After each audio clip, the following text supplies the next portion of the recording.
और ये सोफा साफ करो इसे। पता नहीं ठीक से करो मेरी मेकअप। मेरा भी पफ दे दो, 2 घंटे से बैठी हूं मैं। दो शीशा। सर एज पर रिक्वायरमेंट सब चीजें रेडी हैं, बस वो ईशानी मैडम आ जाए। मैडम आ जाए, पता नहीं कब आएगी। जाओ जाकर देख कर आओ। सर जब वो आएंगे हमें पता चल जाएगा सर। पता नहीं कब आएगी, सबकी बैंड बजी पड़ी और महारानी पता नहीं कहाँ रह गई है।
Hello Ishani ma'am. Makeup room ready है मेरा? हाँ मैम, जैसा आपको चाहिए बिल्कुल वैसा ही है, और आपका फेवरेट रूम फ्रेशनर भी है। और एक काम करो, डायरेक्टर को जाके बोल दो कि 2 से 3 घंटे तो लगते ही हैं, राइट? और मेरे मूड के ऊपर है कि मैं खुद ही रेडी होके सेट पे आ जाऊंगी, ठीक है? ठीक है मैम। चलो।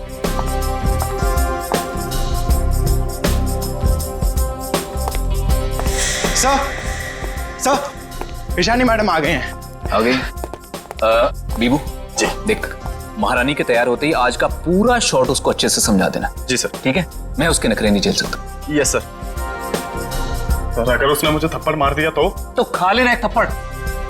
स्पॉट सुन, ईशानी मैम का जूस और लो कैलोरी दही जल्दी से लाना, नहीं तो वो शूट कैंसिल कर देगी। सुनो, क्या मतलब है ये सब का? तुम लोग इधर उधर भाग रहे हो जैसे कि पता नहीं कोई शेरनी आ गई है। जाओ जल्दी से जाकर ईशानी को रेडी करवाओ। अब भी मैं डायरेक्शन टीम को बोल के आती हूँ।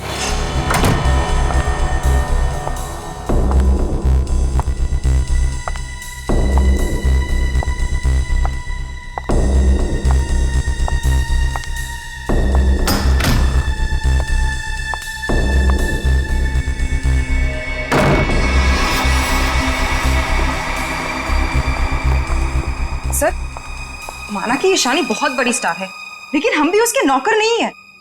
वही तो, सुबह के 9 बजे से हम रेडी होकर वेट कर रहे हैं और वो अभी तक नहीं आई। इतना वक्त हो गया, 3-4 बार टचअप हो चुका है। तो क्या करूं यार, एक तो विराट सर ने इस नकचड़ी को 1 साल का कॉन्ट्रैक्ट साइन करवा के मेरे सर पे दर्द करके रखा है और ऊपर से तुम लोग मेरे सर पर चढ़ रहे हो। प्लीज ट्राई टू कोऑपरेट यार। Cooperate my foot. मैं ईशानी के नखरे और बर्दाश्त नहीं कर सकती हूँ। मैं जा रही हूँ यहाँ से। मैं विराट सर के चेक्स वापस कर दूंगी, लेकिन मैं ऐसे काम नहीं कर सकती हूँ। बाय। अरे मैडम रुके। अरे सर आप ही रोके समायरा जी को। अगर आज शूट नहीं हुआ ना तो विराट सर सबकी छुट्टी कर देंगे सर। जाने दे उसको, एक ईशानी 100 सुमेरा के बराबर है।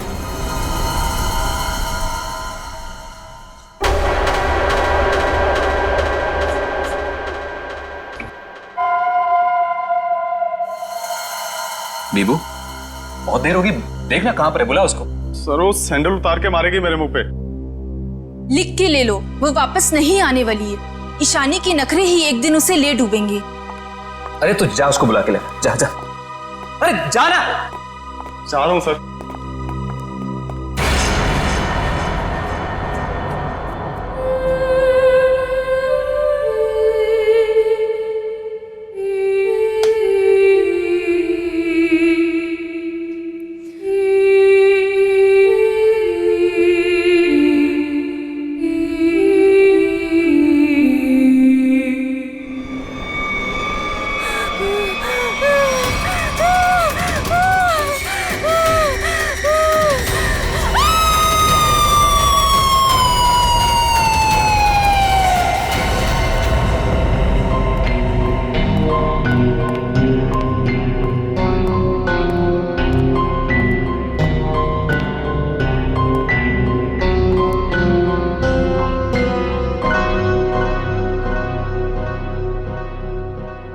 मैम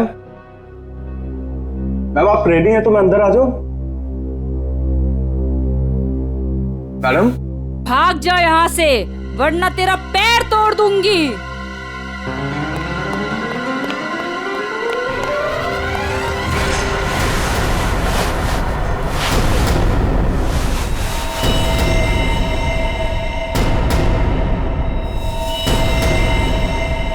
नहीं, उसने कहा भाग जा तो भागकर मेरे पास आ गया, अंदर जाने की हिम्मत नहीं की। उनके बिना बोले मैं अंदर कैसे जाता? आप नहीं जानते सर, गला दबा देती वो मेरा। 3 घंटे से वो तैयार हो रही है, यहाँ शूटिंग का टाइम निकला जा रहा है, तुझे अपने गले की पड़ी है। मैं देखता हूँ, चलकर चलो।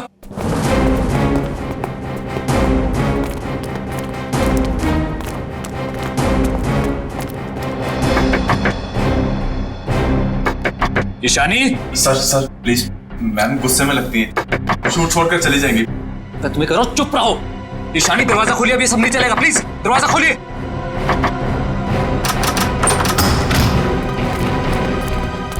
अरे मैम, ये हेड क्यों पहनी आपने?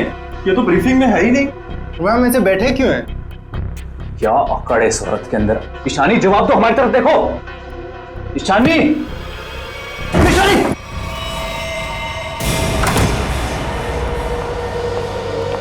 कभी काम नहीं करूंगी मैं उस नकचड़ी ईशानी के साथ। मैं भी किसी से कम नहीं हूँ।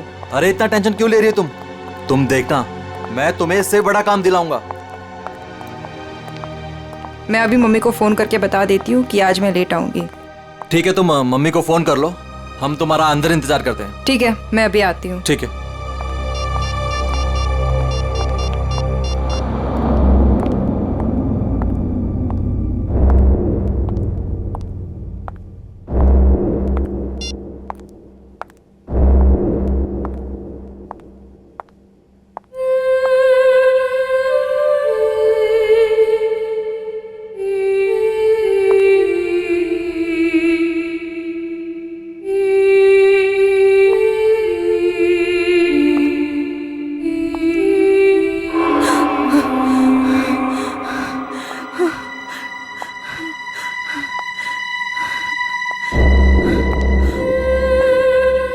कौन है?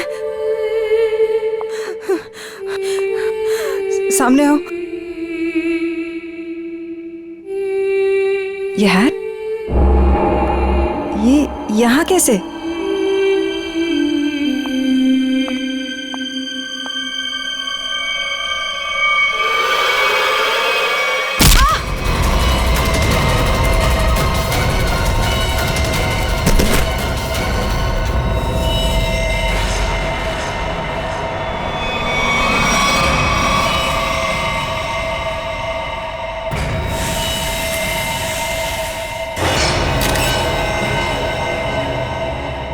बड़ी बेरहमी से गला काट दिया।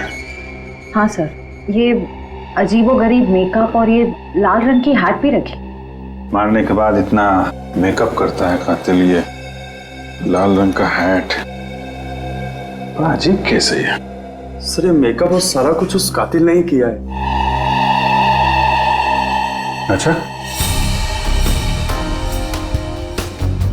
आखिरी बार कौन आया था ईशानी से मिलने? मैं गया था सर वहां पे, लेकिन उन्होंने अंदर से ही बोल दिया कि भाग जाओ वरना तुम्हारी टांगे तोड़ देंगे। टांगे तोड़ दूंगी? क्यों? सर एक्चुअली ईशानी अपनी मर्जी की मालकिन थी और वो अपनी मर्जी से ही शूटिंग पर आती थी। अगर गलती से भी उसको किसी ने कुछ बोल दिया तो कभी भी शूटिंग छोड़कर चली जाती थी। सर इसका मतलब काफी लोग होंगे जो ईशानी को नापसंद करते होंगे। ईशानी, क्या हो गया ईशानी को? किसने किया ये सब? आप कौन है आप? जी ये जो एड शूट हो रही थी ये मेरी एड है, मैं मालिक हूँ इस कंपनी। ठीक है, इधर आइए थोड़ा। अच्छा बीबू, तुम वापस कितनी देर बाद आए थे प्रीतम और लोगों के साथ? सिर्फ कुछ सेकंड्स में, अगर कहें ज्यादा से ज्यादा बस 1 मिनट। 1 मिनट में? 1 मिनट में इतना सब कुछ किया? सर सर 1 सेकेंड, यहाँ पे एक फिंगरप्रिंट मिला है और बाकी सब कपड़े ठीक है, मगर बस ये तो देखिए सर, ऐसा लग रहा है किसी ने कैंची से काटा है सर।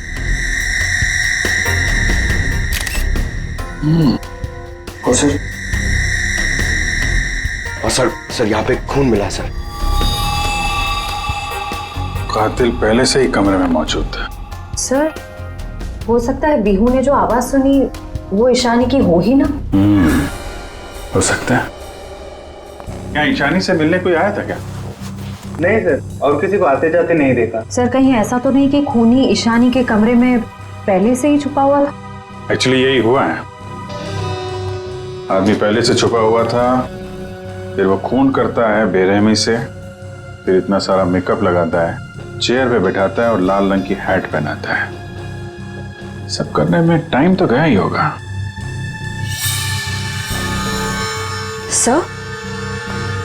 सर ये देखिए, ईशानी का टॉप भी कटा हुआ है। इसे भी काटा गया है? उधर भी कपड़े कटे हैं, इसका टॉप कटा है। लगता है ये जानबूझ के किया गया है।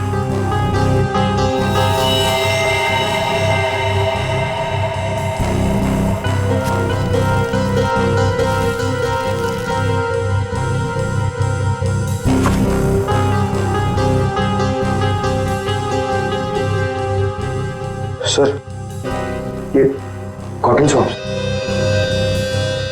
लगता है मेकअप करने में इस्तेमाल किया गया है। वंश, ये सारी चीजें और बॉडी को फोरेंसिक लैब भेजो। तब तक हम लोग जरा बाहर देखते हैं। सर बहुत ही अजीब बात है, किसी ने भी खूनी को आते जाते देखा ही नहीं। आने जाने की तैयारी पहले से कर रखी थी खूनी ने, ना काम किया और निकल भागा। सर ऐसी कैसी तैयारी की होगी कि यूनिट के किसी भी मेंबर ने उसे नहीं देखा? इतना हंगामा हो गया यहाँ पे और ये बैठा सो रहा है। जी साहब। यहाँ से किसी को आते जाते देखा तुमने? साहब मैं तो अभी 5 मिनट पहले ही आया हूँ। 5 मिनट पहले? ये शूटिंग का टेम्पो है ना? हाँ साहब, ये शूटिंग का ही टेम्पो है। तो ये टेम्पो अभी बाहर कब गया था? साहब यही कोई 1:30-2 बजे के आसपास। 1:30-2 बजे? सर उसी दौरान तो ईशानी का खून हुआ था। जब टेम्पो बाहर गया था तुम्हारे साथ कोई और भी था? नहीं। अच्छा, पीछे कोई बैठ कर गया था, तुमने किसी को आसपास देखा? मैडम पीछे तो सामान रहता है, अब पीछे कोई बैठा हो तो मैंने नहीं देखा। इससे अच्छा तरीका और क्या हो सकता है खूनी के यहाँ से निकलने का?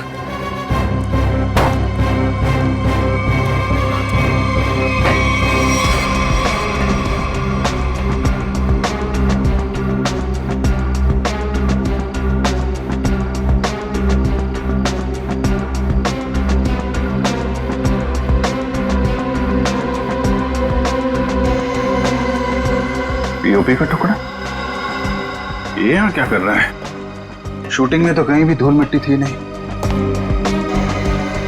ये मिट्टी का टुकड़ा कहाँ से आया? साहब इसमें तो प्रॉपर्टी का सामान रहता है। प्रॉपर्टी के सामान और उसमें पीओपी का टुकड़ा, मतलब कोई और था यहाँ पे।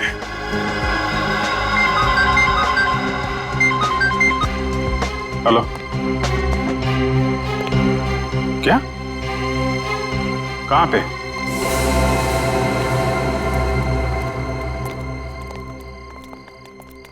आपने फोन किया था? जी सर, मैं मानिक हूँ, इस दुकान का मालिक। ये मेरे वॉचमैन ने फोन किया था आपको। ये देखिए ना सर, यहाँ लाश है। दुकान खोलो जा। जी सर। तुम यहीं रुको। जी साहब।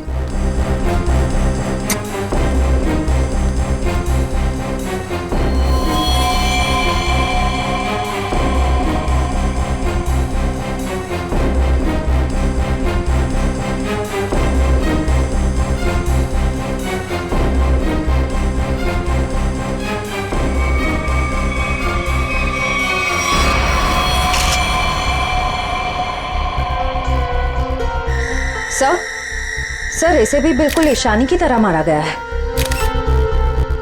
ये देखिए, किसी पतली धार वाली चीज से इसका गला काटा गया है।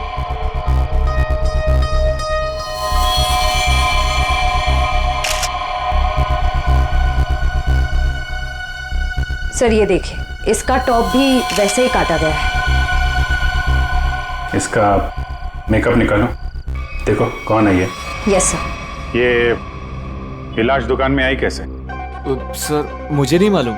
दुकान तो बंद थी ना, आपने ताला खोला है, तो ये क्या लाश अपने आप आ गई यहाँ पे? सर मैं क्या बताऊं, ये सब कैसे हुआ?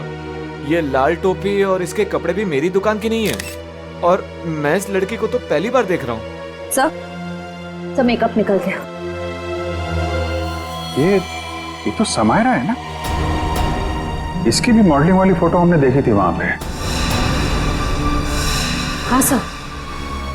ये दुकान की चाबी आपके अलावा किसके पास रहती है? मेरी पत्नी सोनाली के पास, लेकिन वो तो पटना गई हुई है। अच्छा,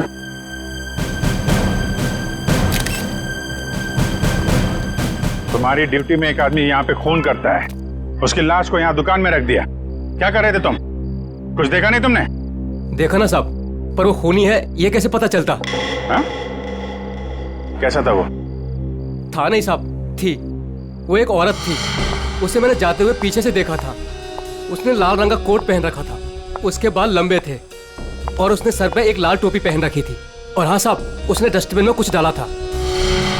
मतलब सर, खूनी एक औरत है? कहाँ है वो डस्टबिन जिसमें उसने कुछ डाला था? वो वहां।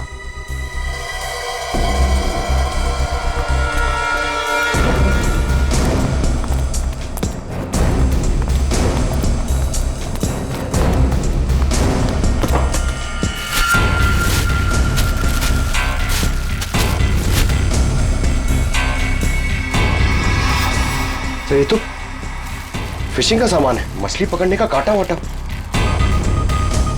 सर ये तंगूस पे खून लगा है।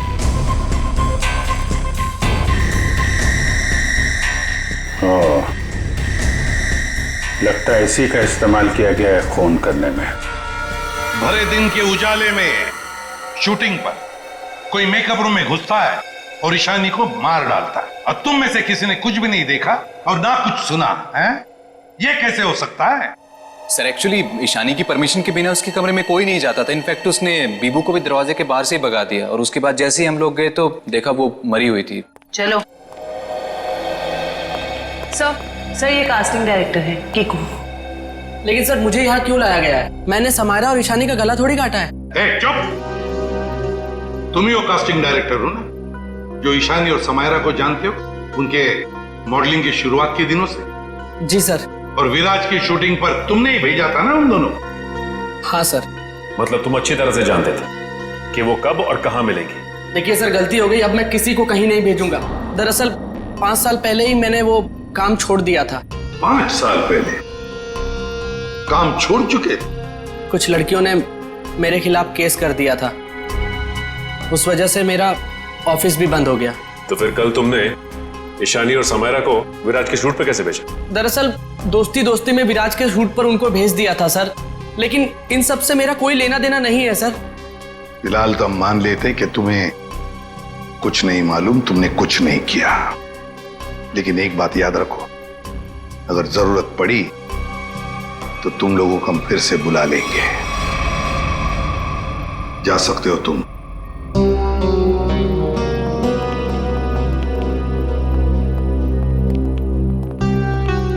इन तीनों पे कड़ी नजर रखनी पड़ेगी। देखो वो कहां जाते हैं, किस किस से मिलते हैं, क्या क्या करते हैं। सर लेकिन खूनी तो एक लड़की है ना? हाँ, खूनी तो लड़की है, लेकिन खून करने में किसी लड़के का भी तो इस्तेमाल हो सकता है। समायरा और ईशानी दोनों मॉडल्स थी, मॉडल। लाल टोपी, मारने के बाद सफेद रंग का अजीब मेकअप, मारने के लिए फिशिंग का सामान, और फिर उन दोनों खून में सब कुछ बिल्कुल एक जैसा। तो एक बात समझ में नहीं आई कि खूनी ने ये मछली पकड़ने का सामान क्यों इस्तेमाल किया खून करने के लिए? सर बहुत ही अजीब है ये खूनी, और एक ही दिन में 2 मॉडल्स को मार डाला इसने। पता लगाना पड़ेगा कि समायरा और ईशानी दोनों मॉडलिंग के अलावा और कुछ करते थे या मॉडलिंग करने से पहले क्या करती थी। कहीं दोनों के बीच में कोई संबंध तो नहीं था, पता लगाना पड़ेगा।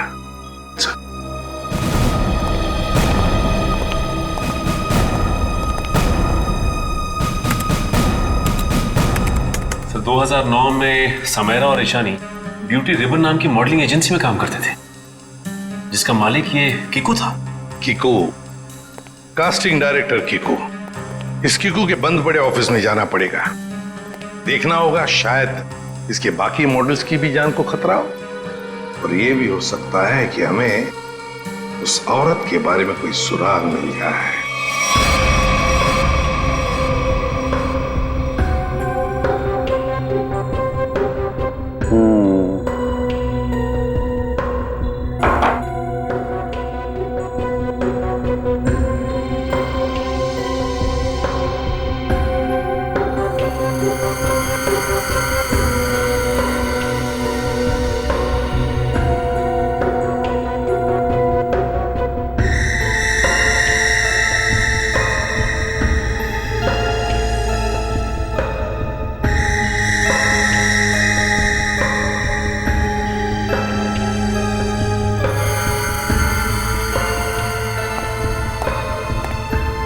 सर हमारा शक बिल्कुल सही निकला। खून करने के लिए इस्तेमाल किया गया ये हथियार एक खास तरह का फिशिंग किट ही है।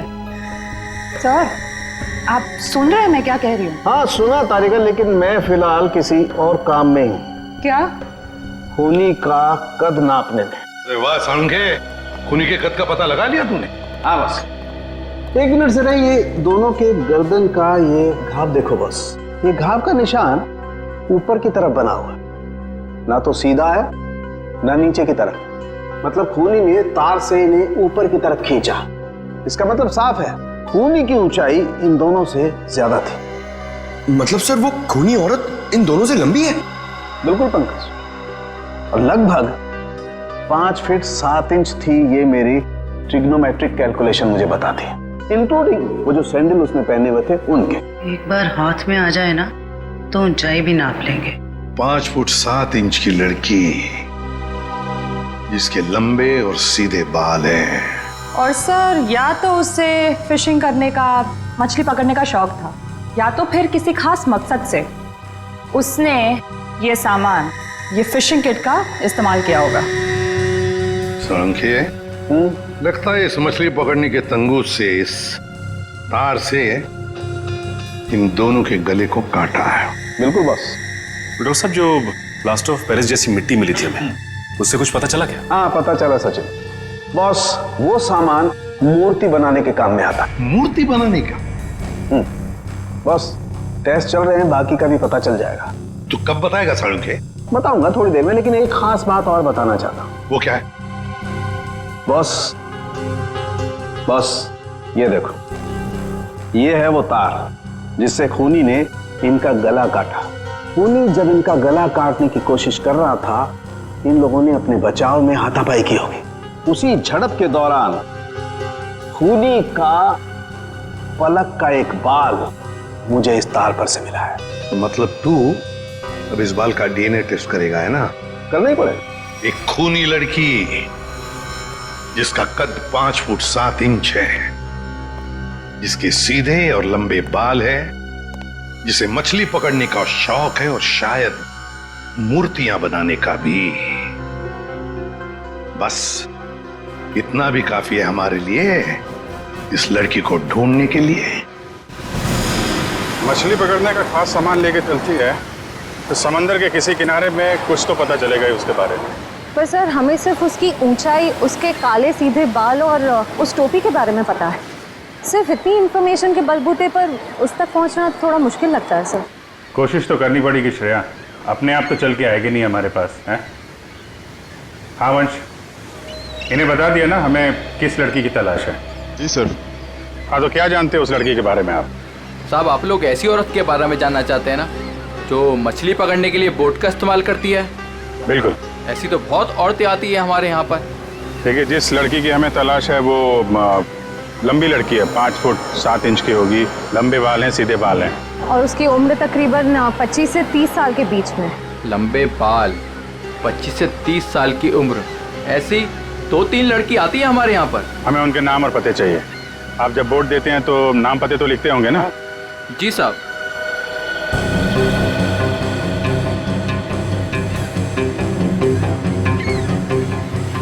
ये तीनों लड़कियां आती हैं 5-6 महीने से हमारे यहाँ पर अपने कुछ दोस्तों के साथ। केशा, एनी, शिखा। केशा, एनी और शिखा। मिलना पड़ेगा इन तीनों लड़कियों से। देखते हैं इनमें से कौन है वो लाल टोपी वाली लड़की। सर कीकू जी ने टैक्स की चोरी की थी और कुछ लड़कियों के पेमेंट ना देने की वजह से इनकी शिकायत की थी, इसीलिए ऑफिस बंद हो गया। और इनका कोई क्रिमिनल रिकॉर्ड भी नहीं है सर। उसका खून हुआ है वो 2008 में किकुजी की एजेंसी से ही लॉन्च हुई थी, इसलिए ये अभी शक के घेरे में है। विराज, तुम ये बताओ कि तुमने तो किकुजी के साथ और उन मॉडल्स के साथ काम किया था, तो तुम्हें कभी लगा कि वो मॉडल्स किसी मुसीबत में है या फिर किकुजी के काम में कोई गड़बड़ है? मैं ईशानी और समायरा के साथ पहली बार काम कर रहा था, और जहाँ तक किकुजी की बात है तो पैसों के लेन देन में धांधली के अलावा इनमें दूसरी कोई कमी नहीं है। सर, इन तीनों मॉडल्स के कद, रंग और बाल खूनी से कुछ हद तक मिलते जुलते हैं। एक काम करो, इन सबसे पूछताछ करो कि मॉडलिंग के अलावा ये लोग क्या काम करते हैं, क्योंकि इंफॉर्मेशन ये है कि आजकल इनमें से कहीं मॉडलिंग नहीं करती।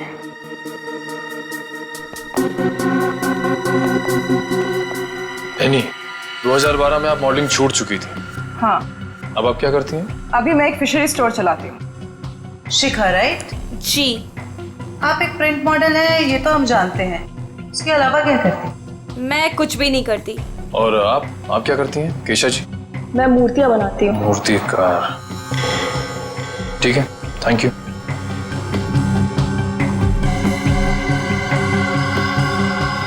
तो बिल्कुल खूनी की प्रोफाइल जैसा है। कंपनी का नाम रेड इंक।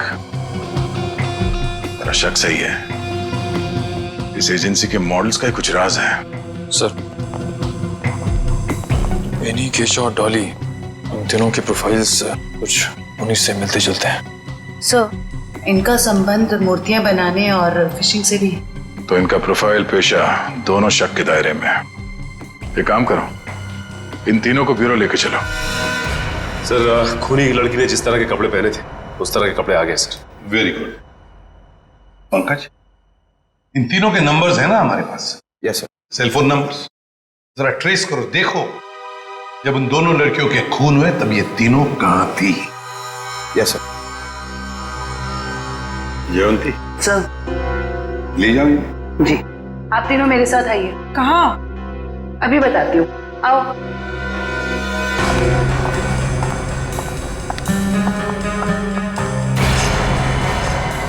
अरे साहब, ये तो वही कपड़े और टोपी है जो मैंने उस रात उस औरत को पहने हुए देखा था। तो फिर अब जरा ध्यान से देखो इसे। क्या ये वही लड़की है, वही औरत है जो उस रात खून कर रही थी? सर, मैंने उस औरत का चेहरा सामने से नहीं देखा था, उसे जाते हुए मैंने पीछे से देखा था। जाते हुए देखा? जी सर। ठीक है, केशा जरा वहां तक चल के दिखाओ। सर, ये कैसी जांच है आपकी? जितना कहा है उतना ही करो।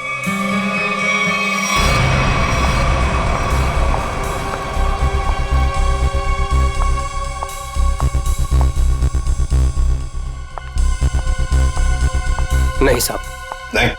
नहीं? ठीक है। आप आइए मेरे साथ।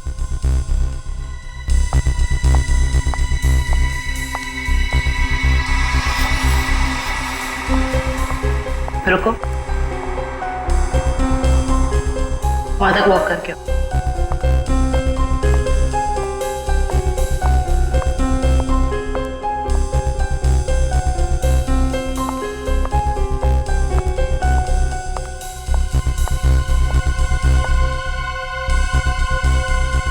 ये भी नहीं है सर। आइए।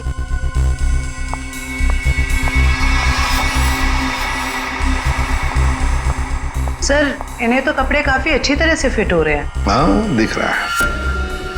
अब ऐनी जी जरा चल के भी दिखाइए।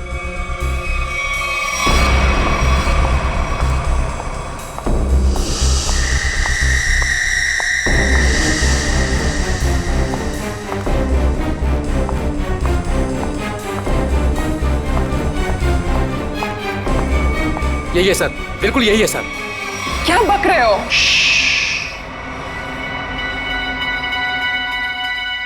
सर,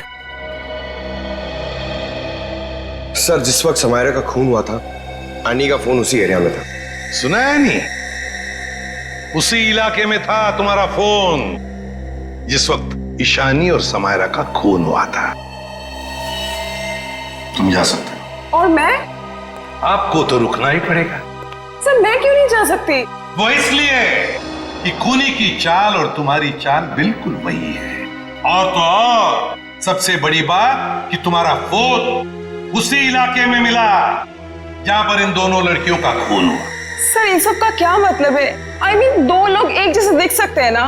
और फिर वॉचमैन ने ऐसा तो नहीं कहा कि मेरा चेहरा खूनी के चेहरे से मिलता है।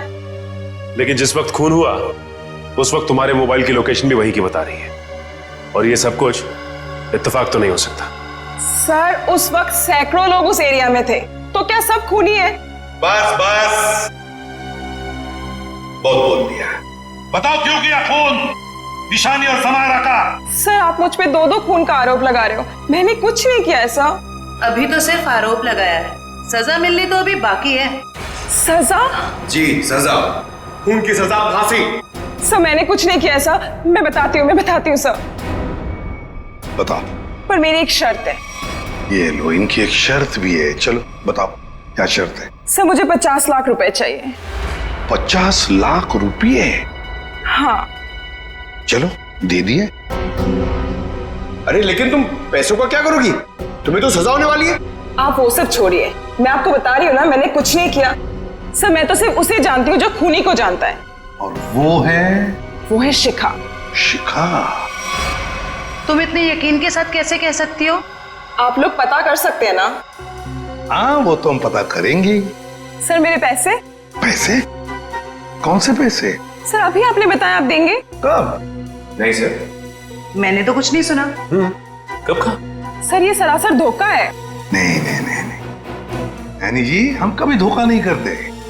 हाँ धोखा जरूर करते हैं जब कोई कानून के साथ खिलवाड़ करता है, तब कभी कभी सीआईडी वाले धोखा देते हैं। ले जाओ इसे। सीआईडी फिर से? अब क्या कर दिया मैंने? आपने क्या किया है क्या नहीं ये तो हम पता लगा लेंगे, लेकिन आप एक नंबर के झूठे हैं ये पता चल चुका है। क्या मतलब है आपका? आपने कहा आप समायरा को नहीं जानते? 2009 में समायरा ने आपकी कंपनी रेडिंग के लिए मॉडलिंग की थी, सच है? रेडिंग? इसे कैसे ढूंढ लिया आपने? हमें पता चल चुका है। 2009 के रेडिंग के फोटोशूट कैंपेन में ईशानी और समायरा दोनों ने मॉडलिंग की थी, है ना? मैम ये कंपनी मेरे नाम पे तो थी, लेकिन मैं इस कंपनी का मामूली सा छोटा सा पार्टनर था। आप इस कंपनी के असली मालिक से क्यों नहीं पूछते? असली मालिक कौन है? चैताली। आप उससे क्यों नहीं पूछते? चैताली? इस केस में पहली बार ये नाम आया। कहाँ रहती है वो? ये नहीं हो सकता, ये नहीं हो सकता। अगर सीआईडी को सच का पता चल गया तो बहुत बुरा हाल होगा मेरा।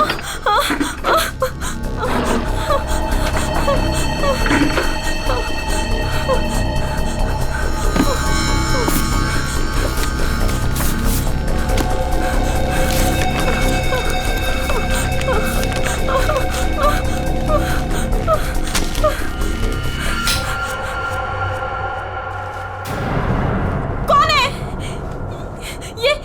ये लाइट क्यों बंद कर दी? ये लाइट्स किसने ऑफ की?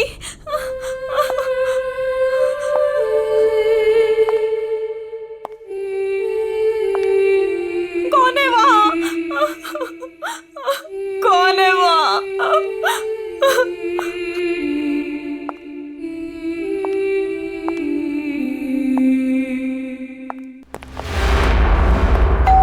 ये शिखा सच्चाई बता क्यों नहीं देती?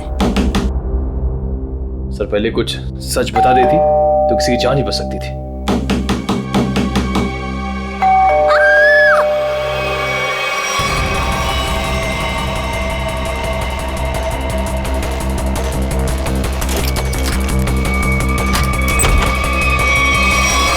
शिखा?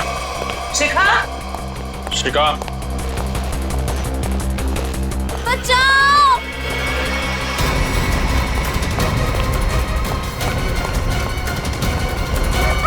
शिखा? शिखा?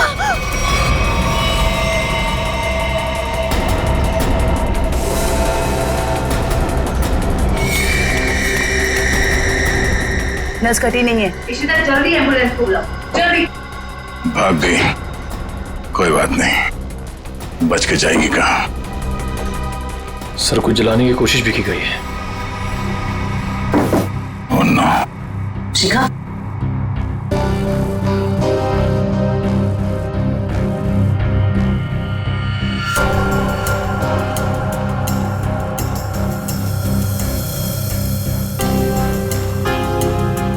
इतना लंबा बाल ये शिखा का तो नहीं हो सकता। तो भागते भागते बाल छोड़ गई। देखते हैं कहां तक भागती है ये। आइए सर।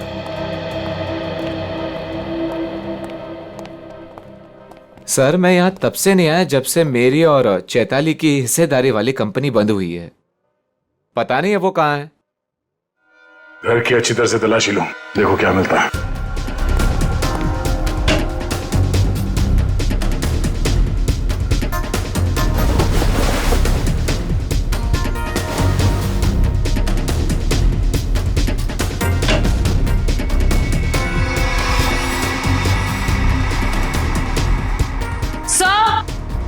आ जाओ दी। सर ये देखिए,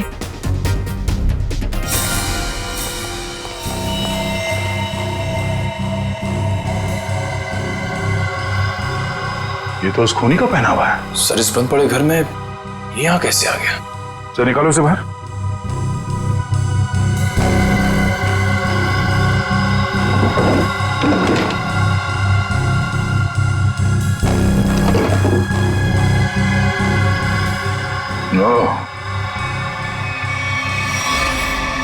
ये चक्कर है। सारंगे, शिखा के घर की खिड़की से हमें एक बाल मिला है, जरा मैच करके देख पलक के बाल से। ये रहा वो बाल सर, उस खूनी लड़की का बाल। बॉस, ये बाल हमारे किसी काम का नहीं है, बेकार सबूत है। क्या मतलब? मतलब ये बॉस के खूनी के पलक का डीएनए रिपोर्ट आ चुका है। तो खूनी कोई लड़की नहीं है, खूनी एक आदमी है। एक आदमी है जिसकी उम्र 40 से 45 साल। ये टोपी, लंबे बाल, सैंडल, ये सब धोखा है। तो मतलब खूनी कोई लड़की नहीं, बल्कि लड़की की भेष में आदमी है। ऐसा क्यों किया उसने? लड़की के भेष में क्यों? खून करने के और भी आसान तरीके थे उसके पास। लगता है ये खूनी कोई सरफिरा है। खूनी कोई सरफिरा नहीं, शैतान दिमाग का आदमी है ये, शैतान दिमाग का। सोच समझ के सब कुछ कर रहा है ये। एक काम करते हैं, जितने भी लोगों पर शक है ना, सबको यहां बुला लो, सबका डीएनए टेस्ट करते हैं। आप बताते क्यों नहीं कि हम सब लोगों को यहाँ पर क्यों लेकर आए? ऐसी जगह लाए कि हमारा कोई टेस्ट होने वाला है और आप लोगों को हम सब पे शक है कि हमने खून किया है। लगता है हम सब बिना जुर्म के सजा भुगतने वाले हैं। बस बहुत हो गया। खूनी को ढूंढने का हमारे पास यही एक रास्ता है। और वैसे खूनी का बहुत ही खास सुराग मिला है हमें। डॉक्टर साहब बिल्कुल ठीक है। दरअसल क्या है, खूनी चाहे कितना भी होशियार हो, कितना भी चालबाज हो, कोई ना कोई क्लू हम लोगों के लिए छोड़ जाता है। और इस बार भी खूनी एक क्लू छोड़ गया है, और वो क्लू है पलक का एक बाल। देखिए, मैं ऑडिशंस लेता हूँ, लड़कियां सजती हैं, संवरती हैं, अपनी पलकों को भी सजाती हैं, तो इन सब से हमारा क्या लेना देना? तुम्हें बड़ा यकीन है कि खूनी एक लड़की ही है? सबको मालूम है कि लंबे बालों वाली लड़की सबको मारती फिर रही है, और आप। लेकिन हमें जांच तो पूरी करनी पड़ेगी ना। सर हमें करना क्या पड़ेगा सर? ज्यादा कुछ नहीं, आप में से हर किसी को अपने पलक का एक बाल देना होगा, और जिसका डीएनए हम उस खूनी के डीएनए से मैच करके देखेंगे। और वैसे भी जब आप लोगों ने कुछ किया ही नहीं है तो डरने की तो कोई बात ही नहीं है। जयवंती देखिए, आ जाओ। चलो जाओ।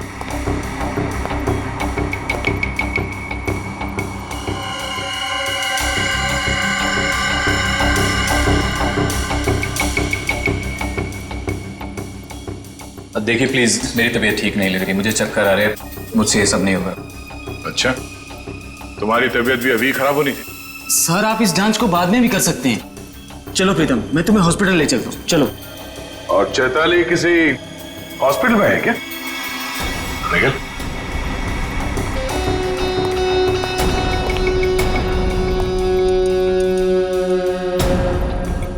सही कह रहा हूं ना मैं? मिस्टर विराज या फिर चैताली का पति कहना बेहतर होगा।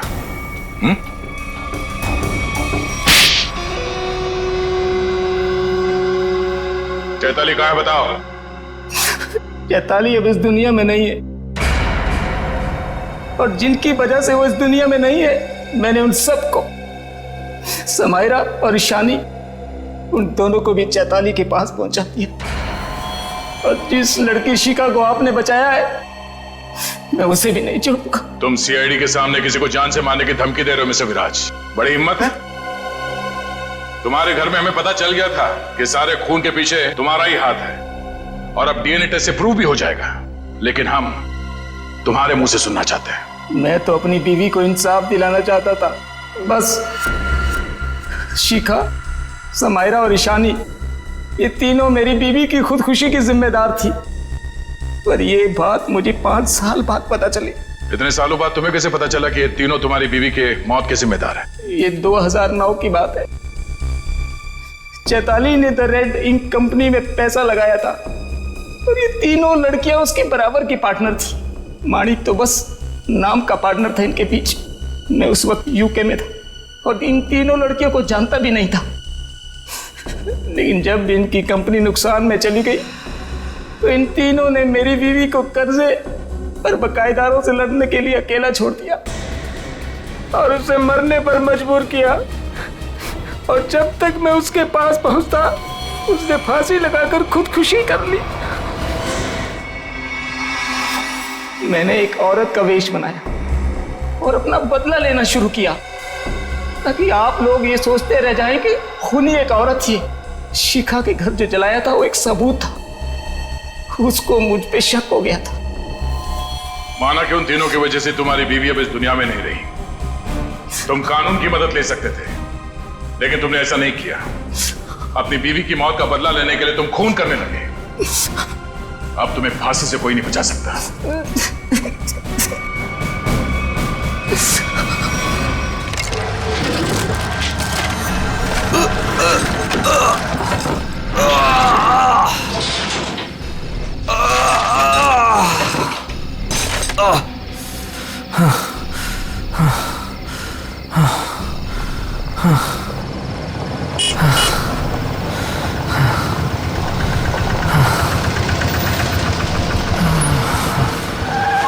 क्या हुआ भाई?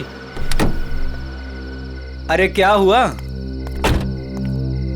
कोई मदद चाहिए क्या? यार मेरी गाड़ी खराब हो गई है और मुझे ये बॉक्स कहीं पहुंचाना है। हाँ वो तो ठीक है, पर है क्या इसमें? इसमें एक बहुत ही अनमोल चीज है और वक्त पे कहीं पहुंचानी पड़ेगी। मेहरबानी होगी यार तुम्हारी। हाँ हाँ चलो बॉक्स रखो। थोड़ा हाथ लगवाओ। हाँ हाँ। अरे बड़ा भारी है भैया। उठाओ। इतना बड़ा बक्सा।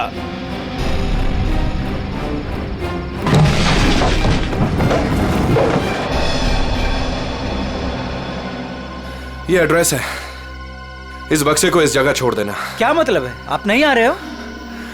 एक मिनट, ये कुछ पैसे रखो, इसे सही जगह पहुंचाओ। बक्सा उतारिए। हाँ? मैंने कहा ना बक्सा उतारिए। अरे मुझे नहीं करनी है आपकी मदद। अरे बेवकूफ समझा आपने? हाँ, बक्से में क्या है क्या नहीं है? तुम ये सब रखो यार, लेकिन टाइम पे बक्सा जिस एड्रेस पे बोला है वहां पहुंचा देना। हाँ देखिए मेरी एक शर्त है, बक्सा खोल के देखूंगा मैं। अरे क्या है क्या नहीं है इसमें। सुन मेरी बात सुन, मेरी नौकरी चली जाएगी, इसे मैं नहीं खोल सकता। बस पास में ही तो जाना है, प्लीज लेके जाओ ना यार। ठीक है भाई, भरोसा करता हूं मैं। इंसान इंसान के ही काम आता है।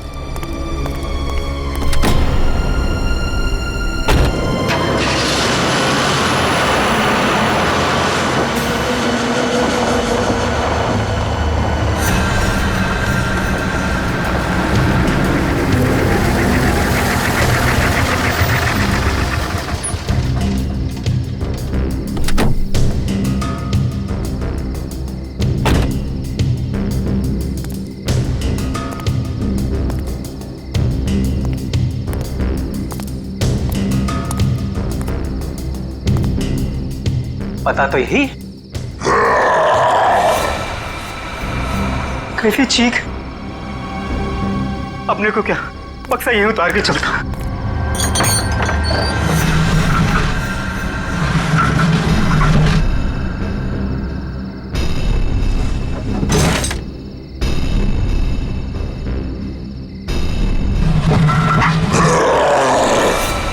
बक्से में से चीख। हे भगवान।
जरा जल्दी जल्दी हाथ पैर चलाओ तुम लोग सब लोग। 15 दिन में ये बिल्डिंग पूरी करके देनी है हमें, वक्त नहीं है हमारे पास। और सोनू, तू इतना सुस्त क्यों है? खाना वाना नहीं खाता क्या? चल जल्दी काम कर। कौन है वहां पे? मैंने पूछा कौन है वहां पे? अभी तो बिल्डिंग का काम भी खत्म नहीं हुआ है और अभी से बिल्डिंग टूटने लगी। सोनू जरा देख तो।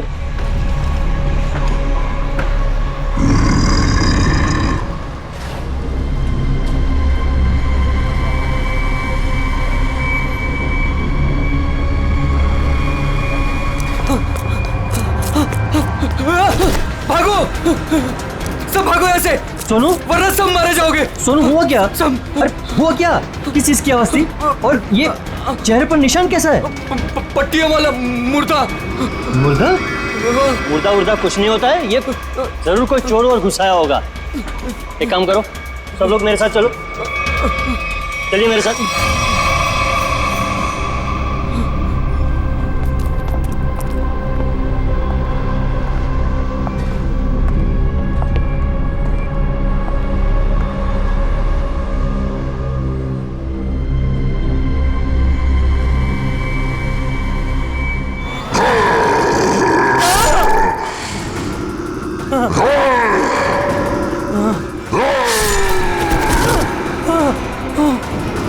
भागो भागो, सब यहाँ से भागो। पट्टियों वाला मुर्दा, भागो।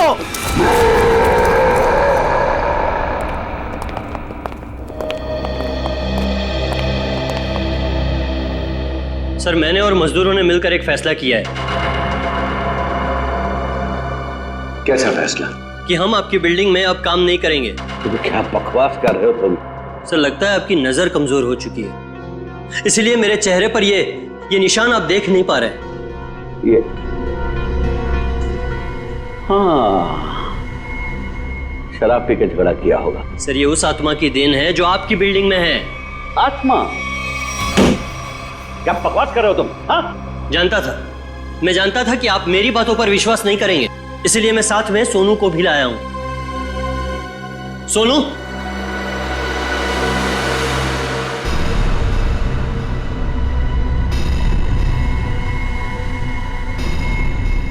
देखिए सर, बेचारा इतना घबरा गया है कि कुछ बोल नहीं पा रहा है। सोनू, ये सब क्या है? साहब, पट्टी वाला मुर्दा और कौन है इधर? कौन है? कौन है उधर?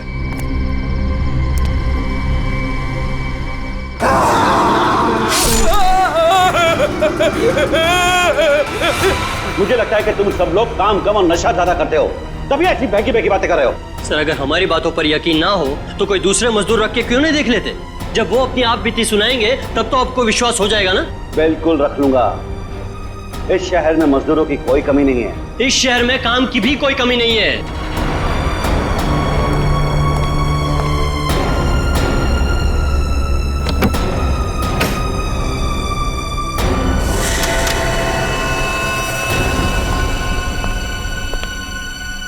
ये तुम्हारा आज तक का हिसाब। और एक बात याद रखना कि इस बिल्डिंग पर मेरे और मेरे इन्वेस्टर्स के करोड़ों रुपए लगे हैं। तो तूने बाहर जाकर इस बिल्डिंग के बारे में कोई बकवास की या कोई झूठी अफवाह भी फैलाई तो फिर मुझसे बुरा कोई नहीं होगा। दिनेश, पैसे कोई पेड़ पे नहीं उगते, समझे? हाँ, और हम तुम्हारे फाइनेंसर हैं, कोई एटीएम मशीन नहीं कि जब दिल में चाहा कार्ड डाला और पैसे ले लिए। देखिए, आप लोग बेवजह भड़क रहे हैं। बेवजह? तुमने कमिटमेंट किया था, अब तक बिल्डिंग तैयार हो जाएगी, क्या हुआ? हाँ चंदू, मैं बिरयानी बना रहा हूँ, कोई 2 मिनट में बनने वाला बर्गर नहीं। जब आप लोग बिल्डिंग की क्वालिटी देखेंगे तो आप लोगों को खुद ब खुद ये एहसास हो जाएगा कि आप लोगों का पैसा बिल्कुल सही जगह लगा है। हाँ, पता चल रहा है कि इन्वेस्टमेंट कहाँ पर हो रहा है। वैसे काफी अच्छी पार्टी थी आपने अपने शादी के सालगिरह की। और नताशा, एक्सक्यूज मी, आप सॉरी सर, मैं आप लोग को तो अपनी फ्रेंड से मिलवाना ही भूल गई। Meet come. She is Tina, Swati. बस हमें किसी से नहीं मिलना। दिनेश, इस बार अगर तुमने जबान पलटी ना, 15 दिन मतलब 15 दिन, दैट फाइनल। हाँ, 15 दिन पक्का। और हाँ, 15 दिन से ज्यादा हुआ ना तो तुम्हारा घर और भाभी जी के गहने बेच करके अपने पैसे हम लोग वसूल लेंगे, समझा? अरे पक्का कहाँ? दिनेश सुनो ना। एक्सक्यूज मी, आपकी भाभी बुला रही है मन से। एक्सक्यूज मी, जल्दी आइए ना। क्या है?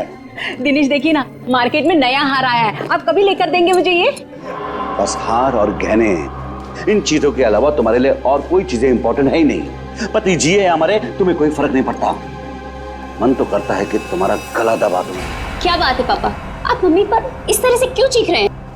मैंने सिर्फ सालगिरह का तोहफा मांगा था और ये ऐसे कर रहे मुझ पर। आशा, ये जो तुम्हारे ठाट बाट और ऐशोआराम है ना, वो केवल इसीलिए है क्योंकि तुम्हारा ये पति दिन रात गधे की तरह काम करता है। पापा, अगर आपके पास इतना ही पैसा है ना तो थोड़ा हम पर भी खर्च कर दो प्लीज। पहले तो आपने फ्लैट देने के लिए भी मना कर दिया और अब जब मम्मी ने आपसे एक छोटा सा हार मांगा तो उसमें भी आपको दिक्कत है। तुम दोनों नालायक बच्चों को तो मैं कुछ दूंगा नहीं, और तुम लोग मेरे घर में रहते हो, इसी बात से खुश रहो।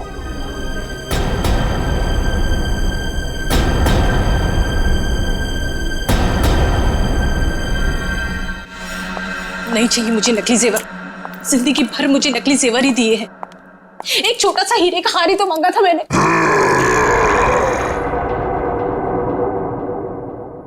कौन कौन है वहां?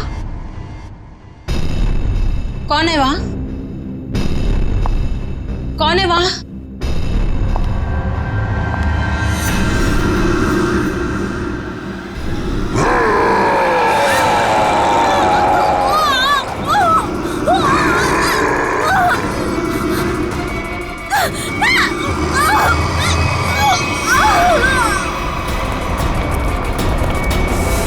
आशा, आशा, आशा, आशा, क्या मम्मी? आशा, एक सांस। क्या हुआ मम्मी को? मर गई।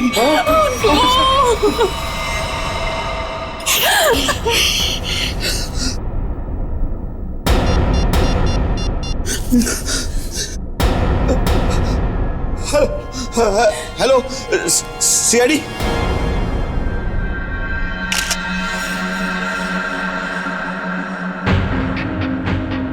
ये निशान देखा गले में? हाँ सर, लगता है काफी जोर से गला दबाया खूनी ने। ये जो नेकलेस है ना, इससे पकड़ के घसीटा है, तभी निशान इतने गहरे हैं। शायद विंड पाइप के टूट जाने से मौत हो गई इनकी। सर, खून के निशान कॉरिडोर में यहां तक आए हैं और आशा जी की चप्पल। अपने आप को बचाने में बहुत स्ट्रगल किया होगा इन्होंने, पर खूनी ज्यादा ताकतवर निकला। Excuse me, excuse me. एक सेकंड।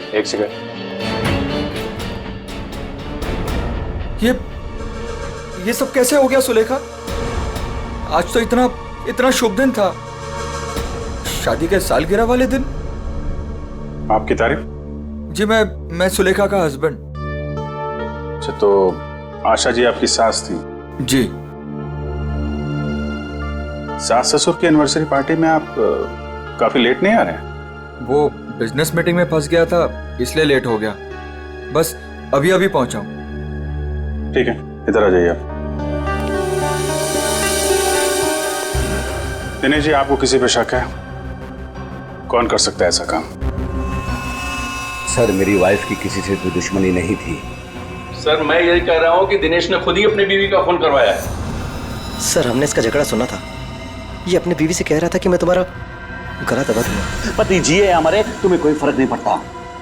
मन तो करता है कि तुम्हारा गला दबा दूं। सब बकवास कर रहे लोग। अगर मैंने गुस्से में कुछ कह दिया तो इसका मतलब ये तो नहीं ना कि मैं सचमुच वो कर दूंगा। वैसे ऐसा हुआ क्या था कि आपको इतना गुस्सा आ गया कि आपने गला दबाने की धमकी दे दी, वो भी शादी की सालगिरह वाले दिन? सर, इसकी वजह भी ये लोग ही है। ये मेरे इन्वेस्टर्स हैं।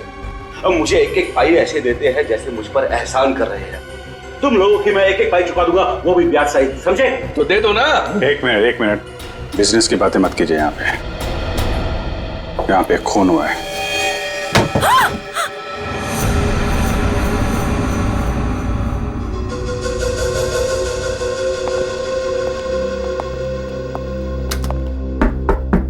कौन है अंदर? दरवाजा खोलो।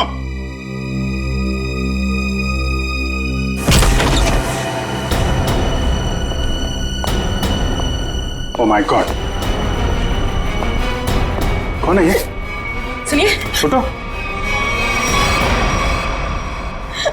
कौन हो तुम हैं? और यहाँ क्यों चुप के बैठी हो? मुर्दा पट्टियों वाला मार डालेगा। सर, डरी हुई है, ऊपर से जख्मी भी। देखो, आप बिल्कुल घबराइए मत। हम लोग सीआईडी से हैं। आपका नाम क्या है? कोमल। कोमल, आप यहाँ क्यों चुप के बैठी थी? वो पट्टियों वाला मुर्दा बाहर घूमते हुए देखा। पट्टियों वाला मुर्दा? जैसे मैं यहाँ से बाहर निकली तो पट्टियों वाला मुर्दा बाहर था। अच्छा ठीक है, तुम वो जो भी पट्टियों वाला मुर्दा था उसका स्केच बनवा सकती हो? हाँ। Very good. स्केच आर्टिस्ट को बुलवाओ और इस घर का कोना कोना छान मारो। देखो खूनी के बारे में कुछ सुराग मिलता है क्या? जाओ।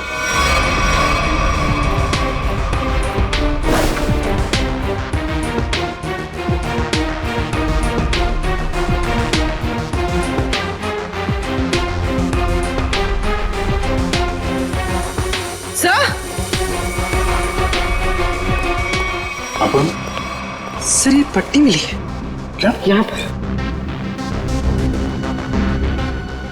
कोमल ने देखा पट्टी वाला मुर्दा और यहाँ पे पट्टी का टुकड़ा मिला। सर, स्केच तैयार है। तो ये है वो पट्टी वाला मुर्दा। इस मुर्दे का और इस पट्टी का क्या राज है, जल्द से जल्द पता लगाना होगा। गले का हार बेचारी का फांसी का फंदा बन गया। जैसे ही खूनी ने हार खींचा, बेचारी कुछ नहीं कर पाई। सर, वो आदमी गले का हार छीनने के लिए आया था, ऐसा लगता नहीं? वही तो सचिन, वही तो राज है। बड़ा अजीब तरीका ढूंढा खून करने का यार। हाँ, जयवंती, डॉक्टर साहब को जरा स्केच दिखा। Yes sir. ये देखिए सर, ये मम्मी की ड्रेस है। मम्मी मतलब माँ?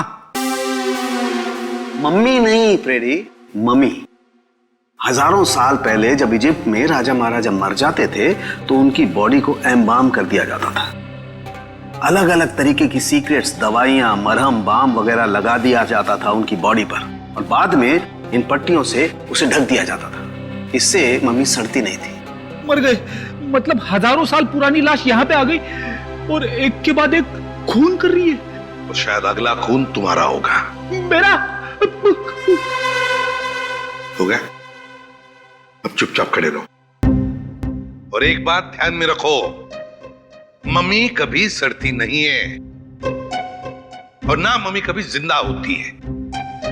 अच्छा सर, ये जो पट्टी का टुकड़ा हमारे हाथ लगा है, कहीं ऐसा तो नहीं कि ये खूनी के साथ हाथापाई के दौरान आशा जी के हाथ आ गया?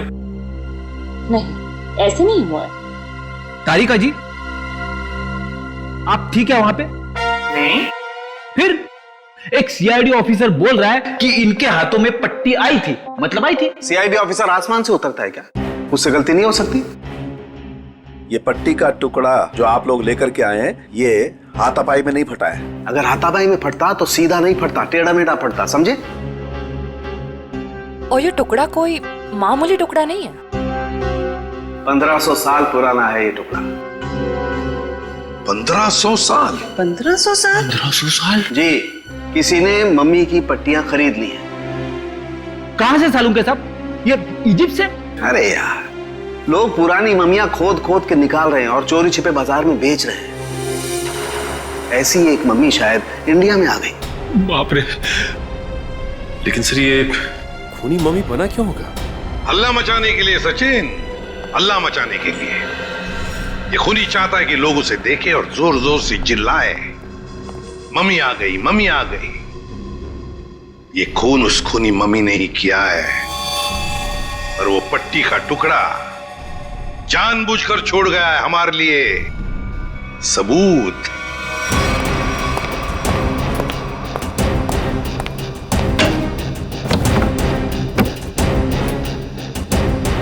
आज तो मैं इस मम्मी का काम तमाम कर दूंगा।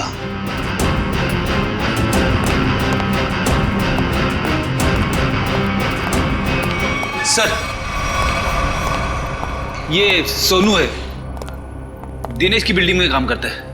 अच्छा, सोनू साहब, कोई पैसा वैसा नहीं था दिनेश साहब के पास, कंगाल थे वो।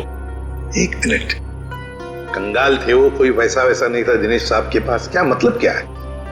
नहीं साहब, वो तो सर से लेकर पांव तक कर्जे में डूबे हुए थे और उस बिल्डिंग की वजह से। और जब से उस पट्टी वाले मुर्दे ने हम लोगों पे हमला किया है, उस बिल्डिंग का काम भी बंद पड़ा हुआ है। पट्टी वाले खूनी ने तुम पर हमला किया? तुम पर? सर, कहीं ये वही तो नहीं जिसने आशा जी का भी खून किया?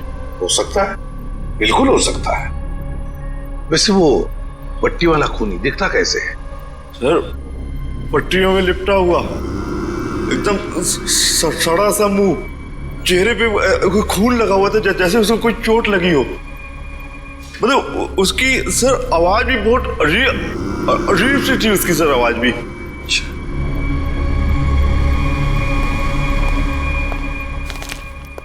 एक मिनट, क्या वो ऐसा दिखता था? हाँ साहब, ये तो था वो। चलो ठीक है, तुम जा सकते हो। अगर जरूरत पड़ी तो हम तुम्हें फिर से बुला लेंगे। सर, ये जो कोई भी आशा जी का खून करने के लिए आया था, या तो पहले से मम्मी बन के आया था, या फिर पार्टी में आने के बाद उसने अपना हुलिया बदला है। सर, काम करते हैं, पार्टी का फुटेज देखते हैं।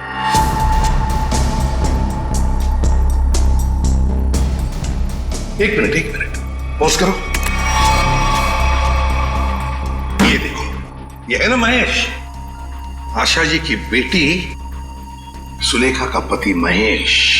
हाँ सर, लेकिन ये तो कह रहा था कि आशा जी की मौत के बाद आया था ये पार्टी में। झूठ बोला हमसे, वो झूठ बोला। जयवंती सर, फोन करके बुला लो उसे अभी, इसी वक्त।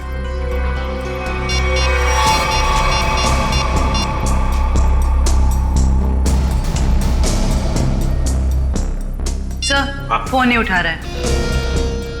महेश फोन नहीं उठा रहा है, उसकी आधी कारस्तानी तो इसी से समझती है। रेडी, मोबाइल फोन रिकॉर्ड्स निकालो उसके।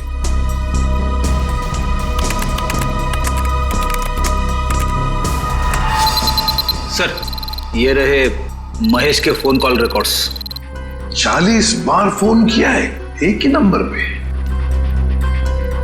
पर ये नंबर तो उसके सासू माँ का है। सर, सासू माँ से इतना ज्यादा लगाव? इस महेश से मिलना पड़ेगा। महेश। एक्सक्यूज मी।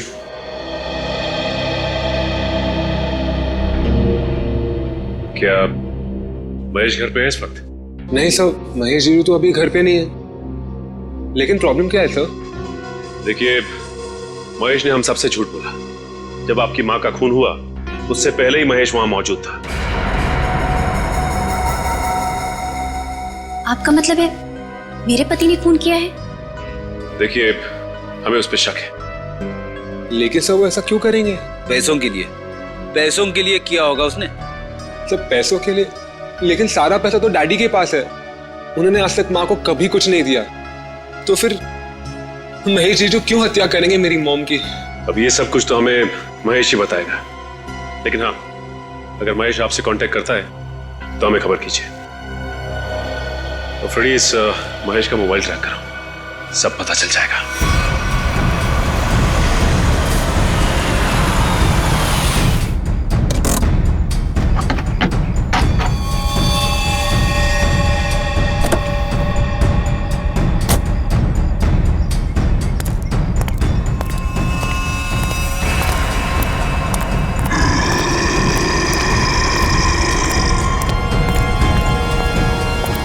आज ये पट्टियों वाला मुर्दा मिल जाए बस।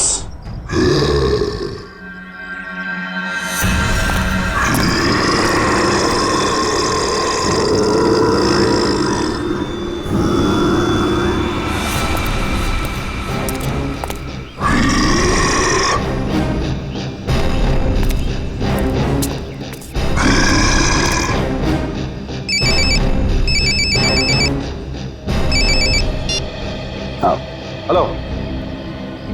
हाँ जीतू भाई, हाँ आपके लिए खुशखबरी है। हाँ जी, बिल्डिंग का काम बहुत जल्द शुरू होने वाला है। कोई मजदूर वहाँ काम करने को तैयार नहीं है। क्या तुम वहाँ का सारा काम खुद करोगे? नहीं जीतू भाई, मैं उस वजह को ही खत्म कर दूंगा जिसके कारण सारे मजदूर डरे हुए हैं।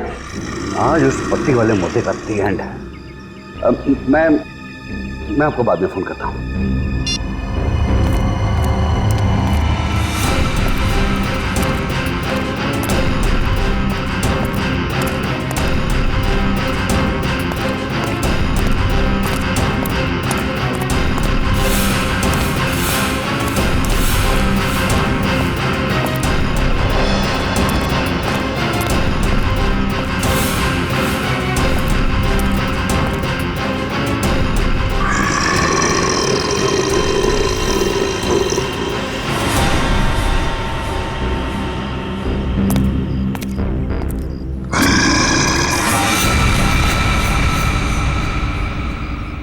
आवाज आई,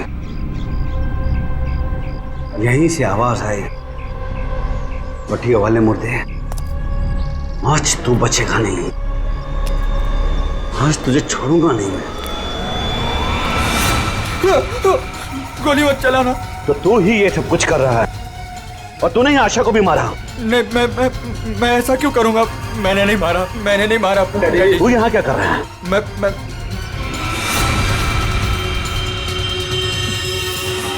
डैडी, वो आपके पीछे है। ना महेश, मैं तेरी किसी भी चाल में आने वाला नहीं। मैं सच कह रहा हूँ, वो पट्टी वाला मुर्दा आपके पीछे ही है।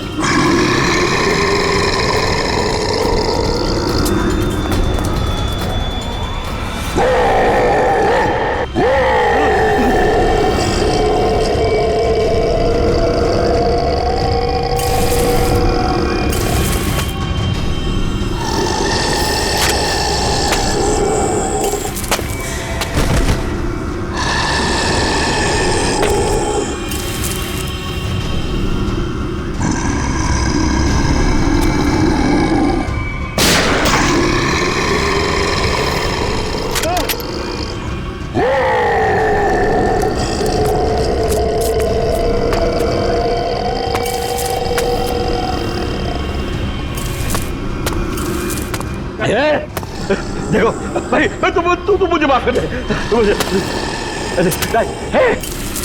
क्यों मेरे पीछे? मेरे पीछे कुछ भी नहीं है। देखो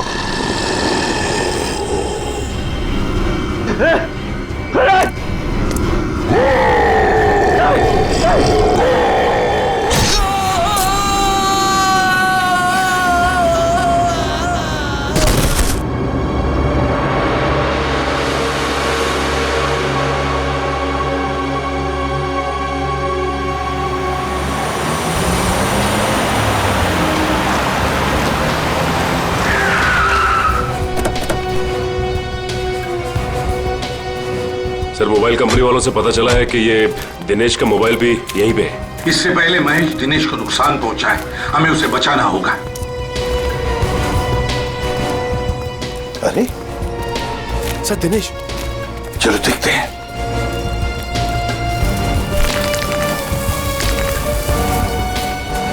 my God,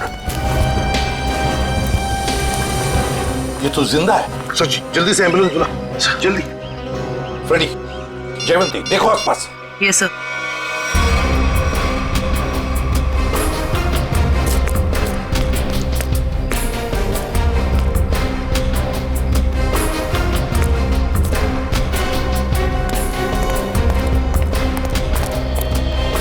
Mahesh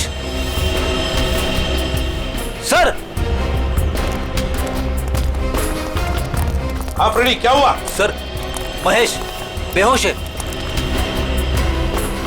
Mahesh, Mahesh. Sir हाँ, ये गन पड़ी हुई थी यहाँ पे। सर हम तो सोच रहे थे कि इन सब के पीछे ये महेश है, लेकिन ये तो खुद ही बेहोश पड़ा है। हाँ, ये तो महेश के होश आने के बाद ही पता चलेगा कि ये सब किसका किया कराया है।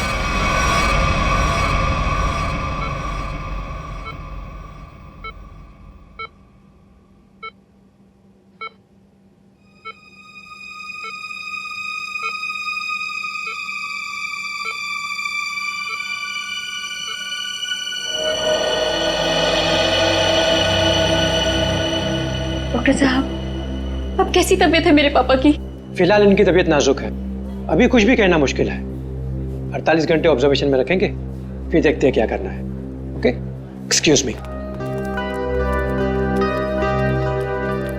मैं कभी सोच भी नहीं सकती कि मेरा पति तब घिनौना मुजरिम निकलेगा। पहले तुमने मेरी माँ को मार दिया और अब मेरे पापा पे तुमने हमला किया। ये तुम क्या कह रहे हो सुलेखा? देखो, मैंने ऐसा कुछ भी नहीं किया है। मैं निर्दोष हूँ, बेकसूर हूँ। मैं हर मुजरिम यही कहता है कि उसने कुछ नहीं किया, वो निरपराध है। लेकिन सारे सबूत उसी आदमी की तरफ उंगली उठाकर कह रहे हैं कि ये इस आदमी ने किया है, और वो आदमी है तुम। लेकिन सर, आपके पास ऐसा कौन सा सबूत है जो ये साबित करता है कि खून मैंने किया है? एक हो तो बताए। सबसे पहले तो तुमने हमसे झूठ बोला कि तुम पार्टी में देर से गए, लेकिन सीसीटीवी फुटेज साफ साफ दिखा रही है कि तुम पार्टी में पहले ही मौजूद थे, आशा जी की मौत से पहले। सबूत नंबर 2, 3 दिनों में 40 फोन किए तुमने आशा जी को, जबकि तुम उन्हीं के घर में रहते थे। इतने सारे फोन कॉल करने की वजह? और जिस वक्त क्राइम सीन पर दिनेश जी मिले, उस वक्त सिर्फ एक ही आदमी मौजूद था, वो तुम थे। मैं डर गया था सर, डर गया था। दरअसल बात यह है सर कि मैं नया बिजनेस चालू करना चाहता हूँ, और जिसके लिए मुझे पैसों की जरूरत थी, और मैं चाहता था कि वो पैसे मुझे सासू माँ जी दे दे।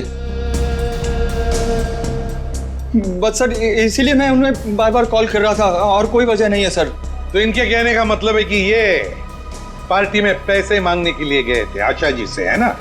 हाँ सर, उस दिन मैंने देखा कि ये लोग बिजनेस के लिए मुझे पैसा नहीं दे रहे, और सासू माँ को लाखों करोड़ों के गहने दिए जा रहे हैं। और तुमने गुस्से में आकर मार डाला आशा जी को? नहीं नहीं, मैंने उन्हें नहीं मारा। मैंने कहा ना, मैं उनसे पार्टी में बात करने गया था, पर मेरे बात करने से पहले ही उनका मर्डर हो चुका था। नहीं नहीं नहीं नहीं महेश जी, कौन विश्वास करेगा तुम्हारी इन बातों पर? पहले तुमने आशा जी को मारा, फिर दिनेश जी के पीछे पड़े, और वो भी कहां पर? अंडर कंस्ट्रक्शन बिल्डिंग में। ये गलत इल्जाम है। मैं वहां पर उनसे भी बात करने गया था, मैंने नहीं मारा। ऑफिस में नहीं जा सकते थे, घर में नहीं जा सकते थे? उनसे बात करने में ऑफिस से गया था, पर जब मैं ऑफिस पहुंचा सर तो वो निकल चुके थे अपनी साइट पे। सर इसीलिए मैं साइट पर चला गया, पर जब मैं साइट पर गया तो सर मैंने देखा कि आशा जी और दिनेश जी पर मम्मी ने हमला किया। हाँ सर। पंकज, ये तो उस आदमी ने किया जो दुनिया को दिखाना चाहता है कि ये किसी इजिप्शियन मम्मी ने खून किया है। पर वो हमारे परिवार के पीछे क्यों पड़ा है? तो डॉक्टर साहब कह रहे थे ना कि इस तरह की पुरानी और महंगी पट्टियां आसानी से नहीं मिलती। सचिन, सेंट्रल स्टेट लेबोरेटरी से पता लगाएंगे कि पट्टियां कहां से और कैसे मिली है। मैं सीआईडी से आपसे मिलना चाहती हूँ। डॉक्टर चारू आप ही? हाँ, मैंने ही आपको फोन किया था। डॉक्टर चारू, इस पट्टी को पहचानती हैं? ओह माय गॉड, ये पट्टी आपको कहाँ से मिली? ये पट्टी तो हमारी लैब से चुराई गई थी। इस सिलसिले में एक डॉक्टर को कान से भी निकाल दिया गया। आइए। मतलब ये नींद में चलकर यहाँ पर आ गई? अब भी अच्छा मजाक कर लेते हैं। दरअसल हर साल इजिप्ट से इन्हें काम से निकाल दिया गया। इन्होंने पट्टियां चोरी की या नहीं ये तो मालूम नहीं, लेकिन इन मम्मीज की देखरेख यही करते थे। और हाँ सर, उनकी एक पर्सनल असिस्टेंट भी थी। इनकी असिस्टेंट का कोई फोटो, नंबर या एड्रेस है आपके पास? वो उनकी पर्सनल असिस्टेंट थी, इसलिए हमारे पास उनकी कोई डिटेल्स नहीं है। और खूनी खुद मम्मी बनकर दिनेश के परिवार के पीछे पड़ा है। क्या बोल रही? ये खूनी दिनेश के ऊपर दोबारा हमला करेगा। क्या हुआ डॉक्टर? आप पापा को इतनी अचानक से क्यों शिफ्ट कर रहे हैं? देखिए, इनकी हालत पहले से ज्यादा बिगड़ गई है। अगर इन्हें आरजे हॉस्पिटल में भर्ती नहीं कराया गया तो इनका बचना मुश्किल हो जाएगा।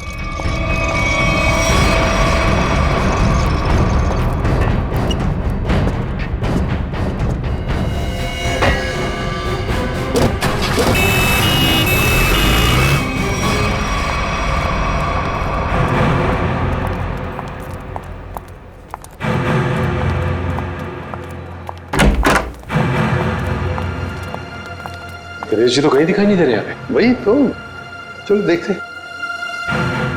अरे डॉक्टर साहब। हाँ जी। ये पेशेंट मिस्टर दिनेश का है? हाँ जी, उनको तो डिस्चार्ज दे दिया है। क्या मतलब तबीयत सुधर गई थी उनकी?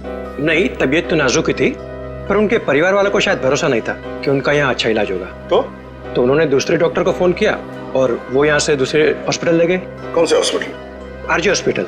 आरजे हॉस्पिटल, उसका नंबर तो होगा ना यहाँ पर? हाँ जी, रिसेप्शन पे होगा। चलिए आइए बात करा देता हूँ।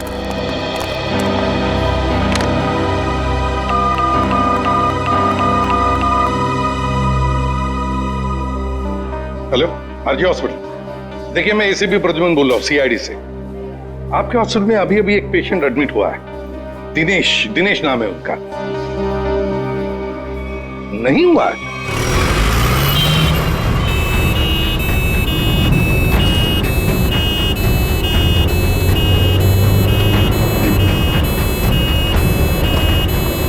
काम हो गया बॉस, तीर कमान से निकल चुका है। आप निशाना तैयार रखो।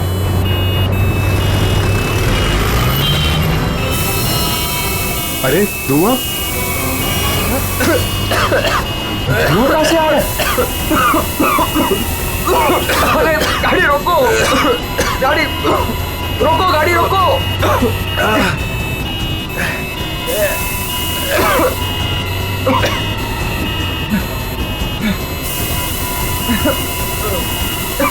धुआं बढ़ते ही जा रहा है ये।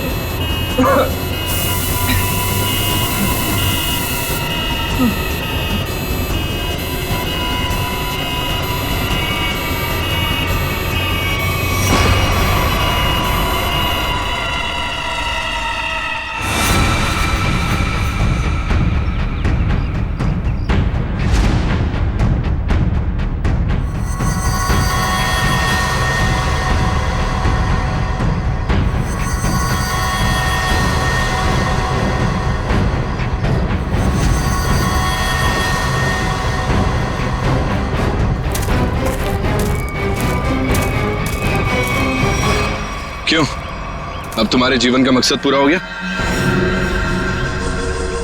हाँ, पिछले 10 साल से मैं इसी दिन के तो सपने देखती आई हूँ। और देखो आज मेरा सपना पूरा हो गया। नहीं नहीं, सीआईडी के रहते अपराधियों के सपने कभी पूरे नहीं होते। सीआईडी? क्यों डॉक्टर ज्ञान? पेशा डॉक्टर का और काम एक अपराधी का। अबे देख क्या रहे हो? उड़ान सीआईडी वालों को।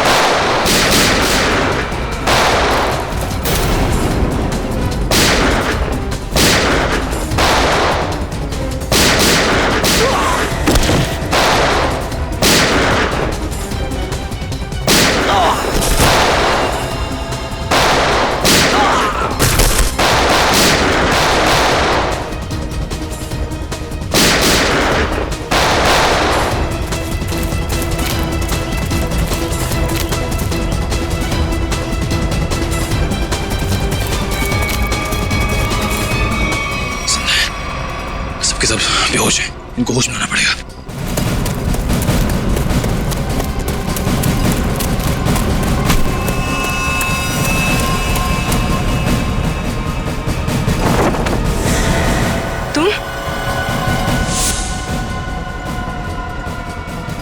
तुम जिंदा लोगों को मम्मीफाई करी थी ना? मैं तुम्हें सिखाती हूँ मम्मीफिकेशन किसे कहते हैं। अपराधियों को मम्मीज बनाने का काम हम करते हैं।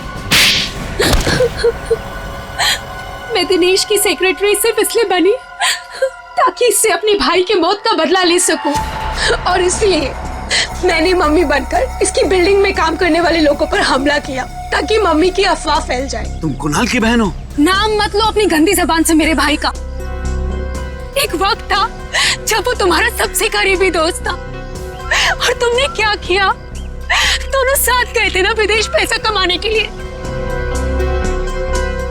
सर इसको सहयोग से एक मम्मी मिली,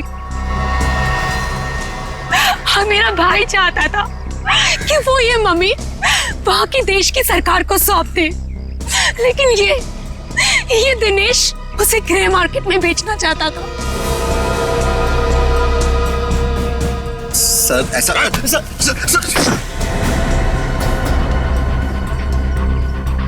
जब कुणाल ने कहा कि वो पुलिस के पास जाएगा तो मैंने उसे मारकर जमीन में गाड़ दिया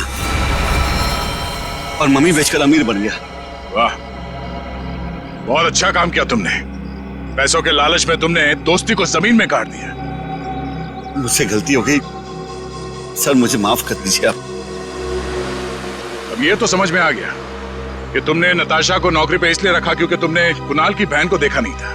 अगर ये बात समझ में नहीं आई कि डॉक्टर ज्ञान इस सब में तुमने इसका साथ कैसे दिया?